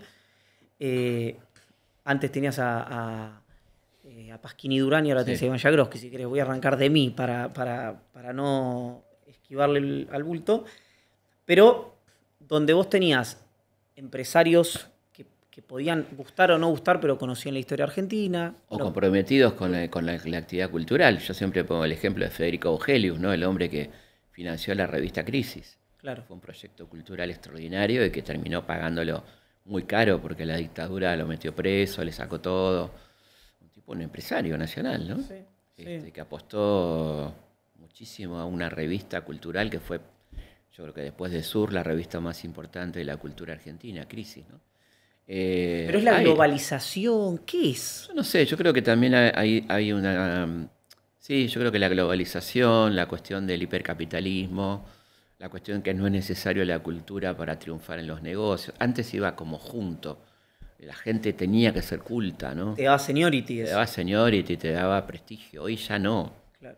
Hoy tenés el orgullo de la brutalidad, ¿no? Claro. Yo creo que, qué sé yo, hasta queda bien no saber ciertas cosas, ¿no? Claro. De eso yo no sé nada, ¿viste? Claro. Antes era un bochorno. O sea, Sí. te sentabas con un tipo, no estoy hablando hace tanto, qué sé yo, 30 años, ponele, en términos históricos no es nada, te sentabas con gente poderosa que sabía tenía su colección de cuadros, Totalmente. que viajaba por el mundo, iba a los museos. Hoy no pasa eso. Claro, ahora hay un orgullo de la ignorancia. Hoy en Miami, qué sé yo. Claro, ¿no? Con claro. todo respeto por Sí, Miami. un revival. Claro, viste un Miami, bueno, que estuve en tal lado y está resort y no sé qué, me compré la lancha y ya no es me compré un Monet. Claro. Que es Sí, otra- lo que uno ve como un gesto de frivolidad o de tilinguería, antes se veía de la misma manera entre los pares. Claro. ¿no? Digo, alguien Sí, que sí. hacía eso. Bueno, por eso te digo, uno extraña esa clase dirigente del 80 o hasta los 20, ponele, que necesitaba tener cultura. Claro. ¿No? El viaje a París de la clase alta no era solamente tirar manteca al techo, sino era llenarse de cultura, de ir a los museos, de impregnarse de conciertos, de lecturas, algún cursito en la Sorbona, que yo, ejemplo, Victorio Campo, ¿no? Claro. El propio Borges, qué sé yo, que no era un de la aristocracia, era un tipo de clase media. Sí, sí, sí. Pero quiero decir, eso se perdió lamentablemente, ¿no? Así que bienvenido que a alguien tan poderoso como Brito le guste Güemes, me parece genial. Te voy a mandar el libro. Mándaselo. Volvamos a este panteón que te decía de figuras con las que no estás cerca ideológicamente, pero te parecen absolutamente fascinantes. Y después hablemos de la Madrid. Decime tres, para no extendernos Bueno, mucho. el general Justo, por ejemplo, es un tipo que estoy lejísimo, pero es un tipo muy interesante. Potash decía que había dos generales brillantes en la historia argentina contemporánea, que eran Perón y Justo, ¿no? Que eran tipos muy, muy vivos y de gran predicamento político y militar. Y Justo fue un tipo muy interesante, con el que no coincido en muchísimas cosas, pero que intentó hacer algunas cosas en Argentina parecidas a las que hizo Roosevelt en Estados Unidos, sin el apoyo, y de hecho no las pudo hacer, de la clase dominante, por ejemplo, ¿no? Siendo un milico como era, ¿no? Es un tipo, un ejemplo que te puedo poner, ¿no? ¿Quién más? Roca, me decías. Roca es un tipo que también es fascinante, ¿no? De su vida. Pensá que el tipo asume la presidencia a los 37 años, ¿no? Es el presidente más joven de la historia, creo, no equivocarme. Qué jugador, ¿eh? Es increíble. Además de la gente que se rodeó, ¿no?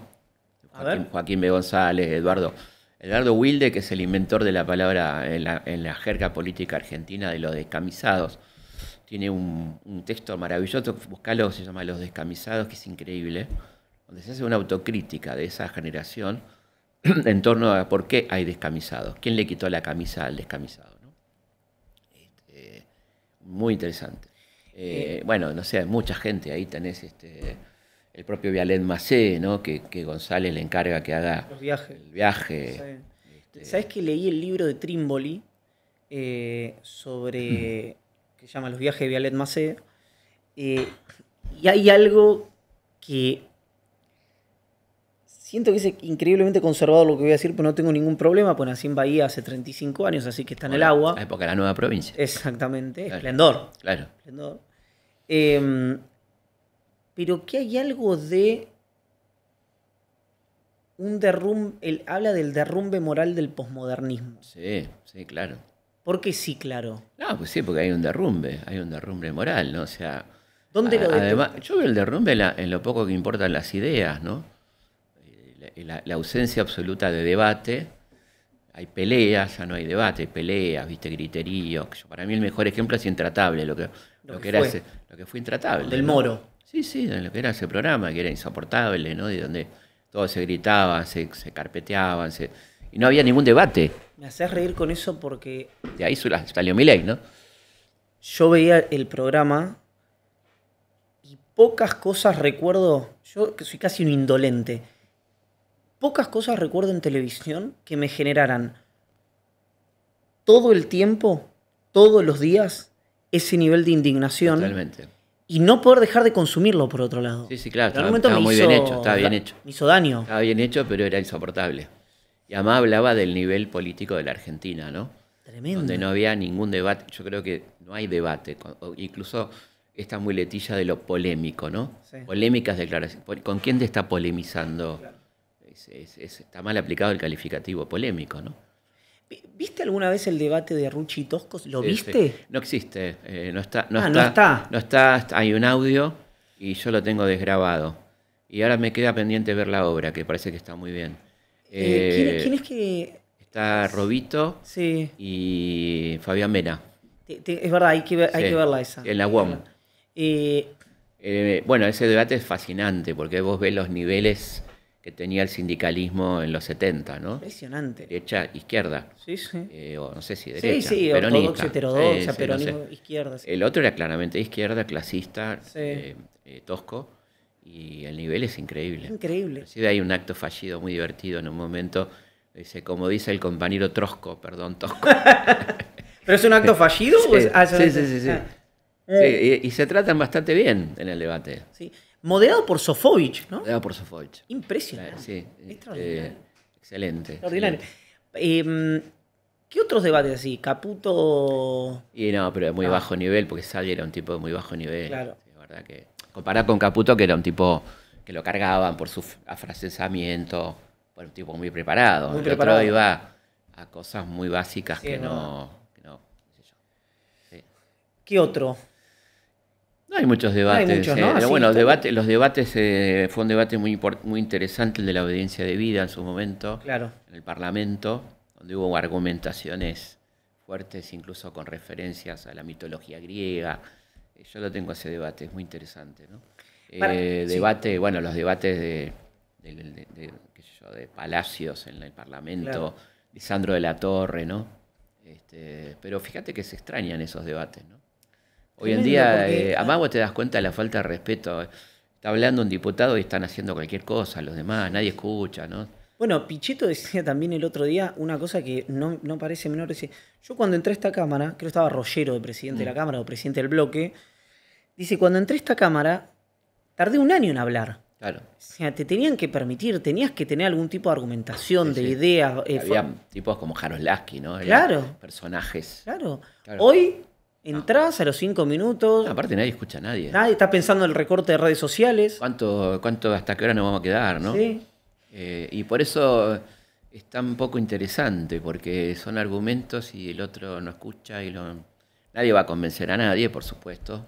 También veía, no sé si sigue existiendo, pero lo vi en su momento, debe seguir, digamos, debe estar en YouTube ahí un poco quedado, pero el archivo Prisma que hizo, había hecho una digitalización de lo que había sido los archivos RTA, histórico Sí, RTA. excelente. Hay que apurarse a bajar eso, porque Sí. va a desaparecer. Sí. Sí. Y hay hay varios, pero hay uno que a mí me llamó mucho la atención, que es una mesa mucho más chica que esta, o de estas dimensiones. Conduce Mariano Grondona, están Berbisky, y enfrente, pero a esta distancia o menos, está Varela Cid y Miguel Ángel Toma, menemistas, ¿no? Claro. Ellos. Hay una tensión. Robo para la corona, ¿no? Después de robo Claro. para la corona fue. Sí. En la que están diciendo cosas terribles, pero se escuchan casi expresamente como un elemento de respeto y de concordia, porque Berbisky está así mirando impasible a Miguel Ángel Toma, y Miguel Ángel Toma le dice, vos sabías del ataque a la tablada, vos trabajaste para el MTP, fuiste un terrorista, fuiste servicio de inteligencia, traicionaste, y Berbisky miraba así. Entonces cuando le toca, Grondona le dice, ¿quiere responder? Y Berbisky dice, la verdad que no. Y empieza a hablar, Toma, como que hace la demanda para interrumpirlo, pero es que no, déjame hablar. Y Toma se calla. Yo sé que lo que estoy diciendo parece solo procedimental, sí, pero sí. no creo que sea solo No, procedimental. se extraña eso, se extraña completamente. Sí, sí. ¿Dice algo? ¿Es Sí, eso yo como creo parte que del sí. deterioro general? ¿O, No, sí, o es sí. medio snob destacarlo? No, me parece que sí, que es lo que tiene que ser. Que uno habla, el otro escucha, el otro argumenta, el otro contraargumenta. No te digo, vos sos un tarado porque me sabes distinto que yo, o te saco una carpeta, te acuso de pedófilo, qué sé yo. O sea, no es así. No debería ser así, digamos. Felipe, despejemos la última X que teníamos, nos había quedado que era la Madrid. Que es un tipo que parece sacado de... Y es una novela, Sí, sí, Nippur de la Galle. es inverosímil. Es inverosímil, 116 combates. Arrancó como oficial de Belgrano y participó de gran parte de las campañas libertadoras, y después se suma al bando unitario, y cuando Paz cae preso, él asume la conducción del ejército unitario. Y ahí es donde tiene los grandes combates con Quiroga. En uno lo derrota y entra a La Rioja, hace un desastre, la mete presa a la madre y a la hermana de Quiroga, le roba dinero y después cambia la suerte y el derrotado es la Madrid, en la Ciudadela. Y ahí la Madrid se escapa a Bolivia y le escribe a Quiroga y le dice, le pido por favor que tenga clemencia con mi familia, me las mande, qué sé yo. Entonces Quiroga le contesta una carta extraordinaria donde le dice, las disidencias nuestras no implican a nuestras familias, no deben implicar a nuestras familias. Yo no me olvido lo que hizo usted con mi madre y con mi mujer. Fuera de eso, le voy a mandar a su familia, quédese tranquilo. Eso sí, ojalá nos volvamos a encontrar para que uno de los dos desaparezca de este mundo. Su mejor enemigo, Juan Facundo Quiroga. Hermoso. Extraordinario. Hermoso. Extraordinario. Ese es el bárbaro, ¿no? El bárbaro Quiroga. Me hace acordar a la carta, vos dirás, es una diagonal medio antojadiza, pero de Perón a Aramburu. Sí, ¿es? la carta de Perón a Aramburu. Que tiene Sí. ese espíritu, Sí, ¿no? total, es una carta maravillosa. ¿Te acordás? Sí, que lo espero en la frontera para decir a mano que nos peleemos. A ver quién Claro, es porque el cobarde. claro, porque él dice, aparte ahorraríamos mucha sangre, ¿no? Claro. La pelea entre nosotros ahorraría mucha sangre de hermanos.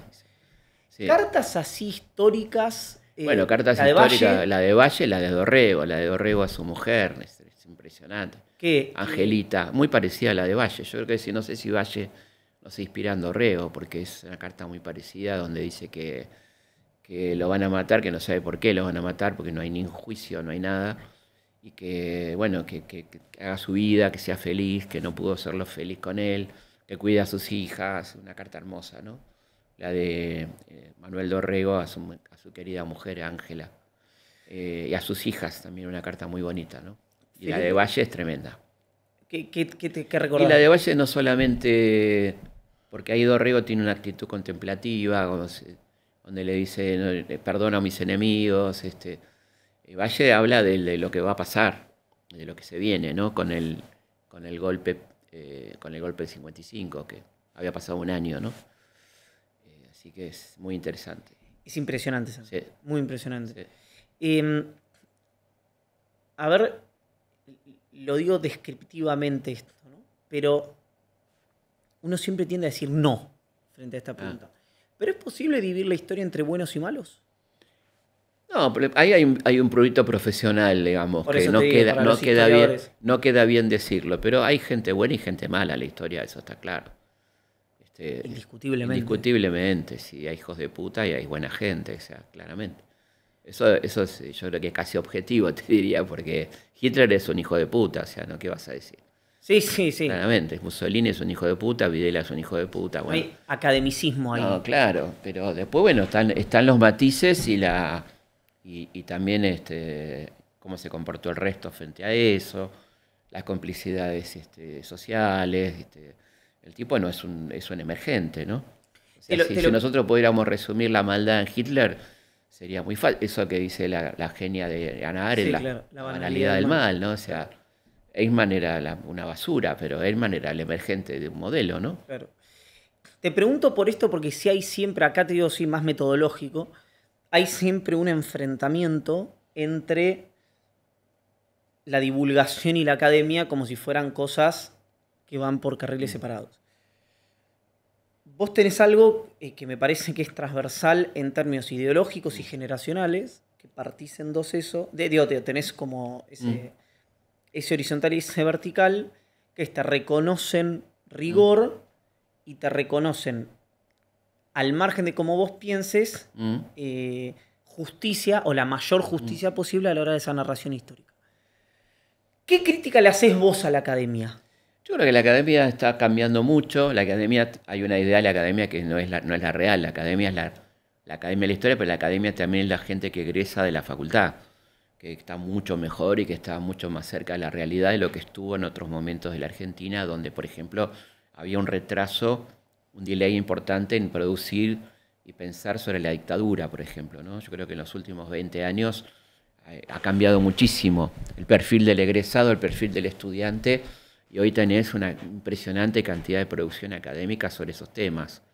Y eso me parece buenísimo, ¿no? Hay mucho trabajo sobre los 70, mucho trabajo académico y riguroso sobre lo que pasó en la Argentina, y sé que la academia ha mejorado un montón. Sin pensar en la academia en una cantidad, un grupo de viejitos que custodian la historia nacional, que ya no es así, ¿no? ¿Sabes qué? Me interesa eso porque yo esto decía, nací en Bahía Blanca hace 35 años. Eso implicó que yo, por ejemplo, en la escuela primaria, ni en la escuela primaria ni en la escuela secundaria, yo tenía historia hasta los 70. Claro, por supuesto. Y después era actualidad. Sí, ¿no? sí. Historia reciente, el regreso de la democracia, Alfonsín, Claro. etc. Y había una cosa que era, como lo pensás hoy, y es tremendo, o sea, Sí, inaceptable. sí. Y me acuerdo que un profesor mío de apellido Casco, de lengua y literatura, dijo, un reo absoluto, llevó el nunca más. ¿No? Y generó un crack, viste, en el curso, tremendo. Tanto que la directora del colegio nuestro, que era una mina absolutamente procesista, como había mucho en Bahía en ese momento, ahora supongo que habrá menos, no sé si tanto menos, pero bastante menos, no solamente impidió esa lectura, sino que nos prohibió ver La noche de los lápices. Mirá. Algo que vos decís, pará, establecimiento educativo. Sí, claro, en democracia. En democracia. Claro. Me acuerdo que hicimos una sentada, pero nadie entendía bien, nadie estaba muy convencido. Claro. Y lo pensás hoy, no importa si es La noche de los lápices o decís, che, loco, esto es imposible de tolerar. Sí. Y me acuerdo que hoy no se toleraría. Hoy no se toleraría, Claro. pero también genera una cosa contestataria que entiendo que, salvando las distancias, los momentos históricos, etc., vos te pasó algo, vos tuviste como un disparador de una profesora, de una docente que fue tu germen de eso. La profesora Giacometti. Sí, 76, año 76. El curso lectivo comenzó con la dictadura. Y una profesora extraordinaria que nos hacía pensar, cuidándonos, pero uno se daba cuenta que la señora nos quería, que era una chica muy joven, por otra parte, nos hacía pensar. Y para mí fue muy impresionante en ese contexto espantoso poder pensar, digamos. Pero vos habías tenido también una a lo contrario. Una a lo contrario, exactamente. Sí. En el tercer año, una profesora muy conservadora que uno decía, bueno, no puede ser así. Y de hecho nos preparábamos para contestarle. En esos años, era justo el 73. Era una externalidad positiva. Claro, ¿viste? Entonces todos nos preparábamos, leíamos, no, pero mire, profesor, acá dice esto, acá está José María Rosa, acá está Milcía de Peña, qué sé yo, llevábamos el libro. Era otro mundo, ¿no? Otro mundo. La poníamos muy nerviosa a la señora y nos aplazaba, por supuesto. Pará, porque me queda poco. Lila hace 8 minutos que va, mira eso, porque es que va diciendo con el extraordinario. ¿no?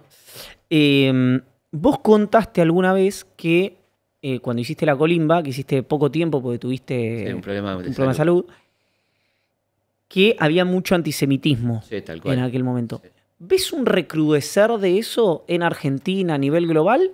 ¿O lo separo de la crítica al Estado de Israel? No, por eso. Lo separo de la crítica al Estado de Israel. Me refiero a antisemitismo puro y duro.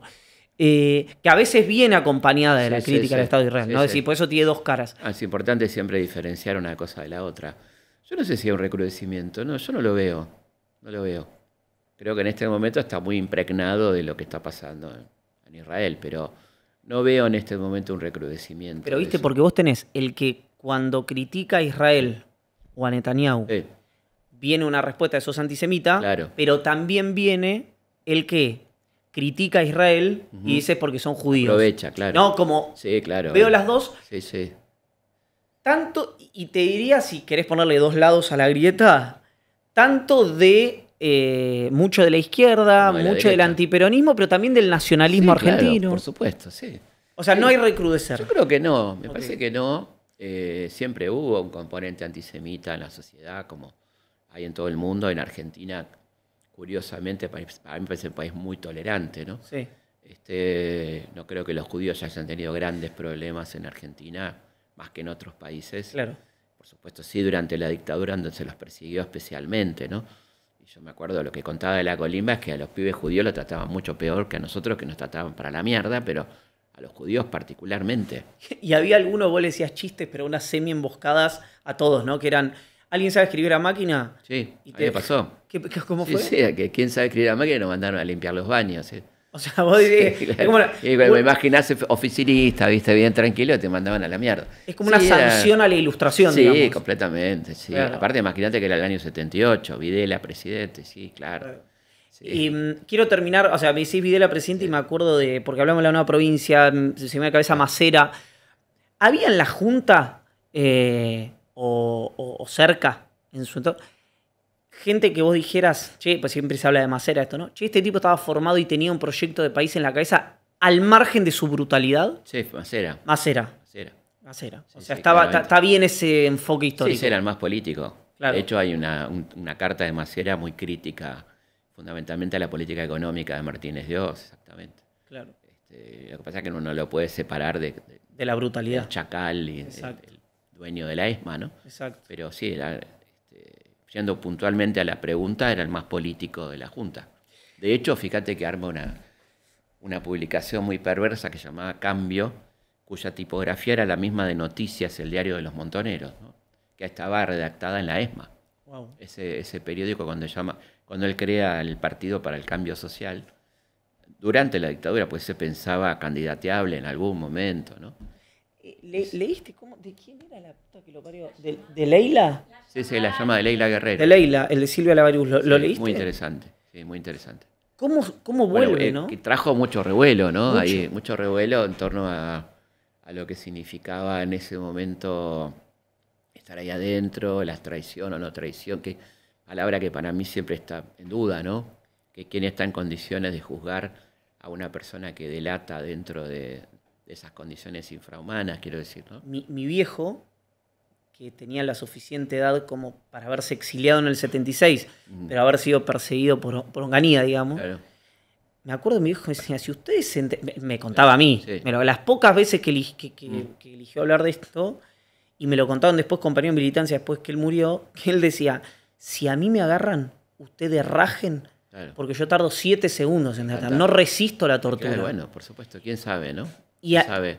Y con compañeros de él decía, no, el que pone como eje de honorabilidad o no la resistencia a métodos de tortura es probablemente porque no haya atravesado esos métodos de Sí, es tortura. muy difícil, es un tema muy difícil. Es Yo hiperdelicado. Lo cual no significa valorar muchísimo a la gente que se la bancó. Bueno, obviamente. Y desde ya, y la que murió sin decir nada, a la otra que no pudo resistir, es muy difícil no habiendo estado ahí. ¿Y qué? Esas son cosas donde es intransferible la Eso experiencia. te iba a decir. Es intransferible. Es intransferible. Y por lo tanto, hablar por boca de ganso es peligroso, ¿no? Por eso la sanción a ella, o lo que da la sensación que fue. Porque sí, para mí lo más perverso de ese mecanismo, habiendo, repito, admiración y gratitud histórica, Sí, si querés, sí. a la gente que se la bancó, o que de alguna manera fue mártir, había algo medio extraño que era, che, ¿qué tendría que haber hecho? Sí, lo que pasa es que también ahí se juegan otras cosas que era, para ponerlo en contexto, el peligro que significaba una persona que salía para los compañeros que no sabían si salía en calidad deliberada o en calidad de gancho para capturar Claro. a otros. Entonces es lo que le pasa a Silvia cuando llega a Madrid, ¿no? Que no saben Claro. a qué vino también acá. Es ¿no? verdad. La desconfianza que se genera, sin justificar, quiero decir, pero para que la gente Sí, entienda, llegaba alguien que salía de la ESMA y decía, "Y no la mandan los milicos para llevarnos a todos". Claro. Eso pasó también, ¿no? Un libro para leer también, ¿no? Muy- Entre muy tantos interesante, otros. muy inte- Entre tantos otros, Sí, para pensar, ¿no? sí, sí, un No libro como- muy interesante. no para comprar Sí, sí, llave en aparte, mano. muy bien escrito por Leila. Sí. Felipe, gracias. Un placer. Me encantaría quedarme un rato más, tenemos para rato. Nos quedaron Hacemos 4 una- horas. hacemos una segunda Pero lo parte, podemos hacer una segunda. parte. Suscríbanse al canal de YouTube de Cenital, pónganle like al vivo.